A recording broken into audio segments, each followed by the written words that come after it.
అంటే బిగ్ బాస్లో శివాజీ గారు శివన్నలా ఎలా గేమ్ ఆడారో, ఎటువంటి రోల్ ప్లే చేశారో, నిజ జీవితంలో కూడా మీ దగ్గర అలానే సలహాలు ఇస్తూ మిమ్మల్ని కూడా విన్నర్స్ చేసే ప్రయత్నంలో ఉన్నారనమాట. అంతే అంతే. ఇక్కడ బిఫోర్ అది అవనివ్వచ్చు, ప్రశాంత్ ఎలానో ఇక్కడ నేను. నువ్వు కూడా కాంట్రవర్షియలేనా? కాంట్రవర్సీ అట్లా కాదు, అట్లా అలాగెలాగండి సపోర్ట్ చేసేటోళ్ళు. ఇప్పుడు ప్రశాంత్ లో టాలెంట్ ఉంది కాబట్టి ఆ న్యాచురల్ అదే ఆయన ఏదైనా ఫిజికల్ టాస్క్ గ్రాస్ప్ చేసుకోగలుగుతాడు, అందుకనే నాకు కొంచెం సపోర్ట్ చేశారు అంతే. ఓ అంతేనా? మేబీ అంటే ప్రశాంత్ అనేసరికి నాకు ఎక్కడో కొట్టింది, అందుకే అస్సలు అలా నువ్వు కొట్టకూడదు కొట్టకూడదు. అండ్ శివాజీ గారు నీతో ఎలా ఉండేవారు? చెప్పాలంటే బిగ్ బాస్ హౌస్ లో చాలా ఫ్రెండ్లీగా ఉంటారు.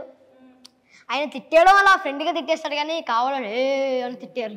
ఓకే, సో నిన్ను తిట్టడమేమో కానీ ఇంటి పైకి ఎక్కించి కొట్టారు కదా? ఐ మీన్ చెప్తున్నా, అలా కాదు, ఒక సీన్ లో నువ్వు పైన ఉంటావు. అదే అన్న చెప్తూ కొడుతున్నాడు డైరెక్ట్ అక్కడ నుంచి. మేము కొడతాం, నేను ఇంకా మౌలి ఇంకా నేను. ఓకే, మీరిద్దరా కొట్టేది అక్కడ? లేదు, మౌలి అన్న ఉంటాడు, దాని తర్వాత ఈ అక్క నేను అక్కడ కూర్చొని చిప్పతింటుంటే బేసిక్ మేము అక్కడ హైడ్ అండ్ సీక్ ఆడతాం. Okay okay, hide and seek ఆడుతూ ఉంటే నేను కౌంట్ చేస్తా, వీళ్ళిద్దరు దాచుకోవాలి, మౌలి దొరికేస్తాడు. ఓకే, వీడి కోసం ఇల్లు మొత్తం తిరుగుతాం మేము, కానీ దొరకడు. మొత్తం ఇల్లంతా జల్లడేసి ఎక్కడున్నాడు అనుకుంటే వాడు మంచిగా పక్కన ఇంట్లో అక్కడ టెర్రస్ మీద కూర్చొని కాలుకుంటూ తింటూ ఉంటాడు అంట. అప్పుడు అక్క అన్న ఇక్కడ ఉన్నా, నేను ఎక్కడ ఎత్తుకుతున్నారు అని అంటాడు, కోపంతో వేసుకుంటాడు. జనరల్ గా నువ్వు మీ తమ్ముడా అన్న, నీకు ఇద్దరు ఉంటారు కదా? తమ్ముడు. ఓకే, సో మీ ఇద్దరు బాగా చదువుతారు, బట్ ఈ బుడ్డోడు మటుకు అసలు ఏం చదవడు కదా? అంటే అంటాడు కదా ముందు ఇద్దరు బాగా చదివితే ఏదో, ఆ డైలాగ్ చెప్పు ఒకసారి. అదే మీ ఇద్దరు మంచి మార్క్స్ వస్తే నాకు మంచి మార్క్స్ వచ్చేయాలా? రావాలి కదా మరి, ఇంట్లో ముగ్గురు ఉన్నప్పుడు వాళ్ళిద్దరు చూడు, ఇంట్లో ఇద్దరు సిస్టర్స్ ఉండి యాక్టింగ్ ఇద్దరు చేస్తున్నారు, అట్లానే నీకు కూడా మంచి మార్క్స్ రావాలి కదా? అదేంటి ఏంటక్క అది? వీడి ముందు మనం లాజిక్స్ మాట్లాడకూడదు, ఎందుకంటే ఆ లాజిక్ కూడా చాలా ఎదవ లాజిక్ అన్నట్టు చేసేస్తాడు వాడు దాన్ని. అవునా? చాలా షార్ప్ ఉన్నాడు కదా. ఇప్పుడు అన్న కూడా జుట్టు దుక్కోడానికి నేను జుట్టు దుక్కాలని రూల్ లేదు కదా. బాబు నీకు నమస్కారం. నీతో ఇంటర్వ్యూ పెడితే, యాక్చువల్గా వీళ్ళతో పెడితే నేను వీళ్ళిద్దరు ఎలా మాట్లాడతారో అని టెన్షన్ పడ్డా, బట్ నీతో ఇంటర్వ్యూ పెడితే నాకు ఇప్పుడు టెన్షన్ వస్తుంది, గూస్ పింపుల్స్ వస్తున్నాయి ఫస్ట్ ఆఫ్ ఆల్ నీతో మాట్లాడుతుంటే. నాకు మీకు నెక్స్ట్ అన్ని టైప్స్ ఆఫ్ డిసీజెస్, రోగాస్ అలాంటివన్నీ వచ్చేస్తాయి వీడితో. మాకు 1.5 months కానీ ఫుల్ టైం పాస్ కదా సెట్లో. చాలా ఎంత ఉంటాడు టైం పాస్ అన్నారు, దట్స్ కాల్డ్ న్యాచురల్ ఎంటర్టైన్మెంట్. అంటే పీస్ ఆఫ్ మైండ్ అనుకోవాలా, లేకపోతే ఎంటర్టైన్మెంట్ అనుకోవాలా, అంతకు మించి అనుకోవాలా? చంక్ ఆఫ్ మైండ్, ఆ మైండ్ కూడా తీసేస్తాను అనుకున్నది. ఓకే ఓకే, వాడు ఫుల్ మైండ్లెస్ ఉంటాడు వాడు బేసిక్గా సెట్స్ లో. సో ఆ మైండ్లెస్ తో మనకి మైండ్ ని లెస్ చేసి తెప్పిస్తావా? Okay, intelligent fellow. ఇంటెలిజెన్స్ కి ఇంటెలిజెంట్ ఫెలో. ఓకే, అండ్ నీ ఫస్ట్ మూవీకి నీకు అసలు ఆఫర్ ఎలా వచ్చింది?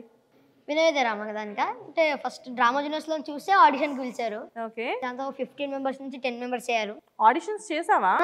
అదే నీ క్యారెక్టర్ కోసం ఎంత మంది ఆడిషన్ చేశారు? 50 members వచ్చారు పిల్లలు. 50. ఓకే, దాని తర్వాత 10 అయింది, అది 5 అయింది, 3 అయింది, 1 అయింది. ఓకే, ఆ అదృష్టం వాళ్ళకి నీ రూపంలో అలా కలిసి వచ్చిందనమాట. ఓకే, నెక్స్ట్ అసలు రామ్ చరణ్ గారితో వాళ్ళతో యాక్ట్ చేయడం నీకు ఎలా అనిపించింది? బోయపాటి శ్రీను గారు ఆయన చిన్నప్పుడు చేశా కాబట్టి ఆయన ఎక్కువ గెలవలేదు, సో భయపడి సార్ అంటే నాకు ఇప్పుడు కూడా భయమే. ఓకే, ఆ భయంతో అన్ని సింగిల్ టేకులు అయిపోయేలాను. ఓ, అన్ని అప్పట్లోనే సింగిల్ టేక్స్ చేసా? భయం మరి భయంతో సింగిల్ టేక్ చేసావా? సో అదేదో ఉంటుంది ఎన్టీఆర్ మూవీ ఊసరు వెళ్ళి అని చెప్పేసి, భయం వేసి అందరినీ కొట్టడం చంపడం చేస్తూ ఉంటాడు కదా, మనోడు భయంతో సింగిల్ టేక్స్ చేస్తున్నాడు, అంతేనా? ఓకే, నువ్వు అసలు మంచి, అంటే నువ్వు షూట్కి వెళ్ళినప్పుడు అయితే భయపడుతూ వెళ్ళాలన్నమాట. భయపడుతూ వెళ్ళడం కాదంటే మమ్మీ చెప్పింది, అవును ఇలా పెద్ద డైరెక్టర్ ఇసుకిస్తే. ఇంట్లో మమ్మీ డాడీ మాట వింటావా? నువ్వు వినవా? ఓకే, తల్లినదంట. వీడి మాట ఆంటీ వింటారు. అప్పుడప్పుడు వింటావా? అప్పుడప్పుడు వింటాడు. ఓకే, అప్పుడప్పుడు వింటావు. ఎప్పుడు వాళ్ళే వినాలా నీ మాట? లేదు, నీకు సిబ్లింగ్స్ ఉన్నారా? 90% నా మాట అంటే 20% కాదు కదా రివర్స్ ఇది కరెక్ట్ కాదు కాదు కరెక్టే చెప్పావు. నిజాలు బెస్ట్ పాలసీ. ఓకే నేను 90% తింటా, 10% తింటా. ఓకే. అండ్ ఇప్పుడు నీకు సిబ్లింగ్స్ ఉన్నారా? ఉన్నారు. మా అన్న ఉన్నాడు. మీ అన్న ఉన్నాడు. నువ్వే చిన్న నా ఇంట్లో. కానీ మీ అన్న ఎక్కువ ఇంట్లో ఎవరిది డామినేషన్ ఎక్కువ ఉంటుంది? నీదే కదా. రోహన్ బోల్తే పాపం అక్కడేమో ఆవిడదేం లేదు, ఇక్కడేమో మొత్తం నీదే. నొక్కేస్తాడు నోరు. నువ్వు ఆగు, నేను మాట్లాడతా.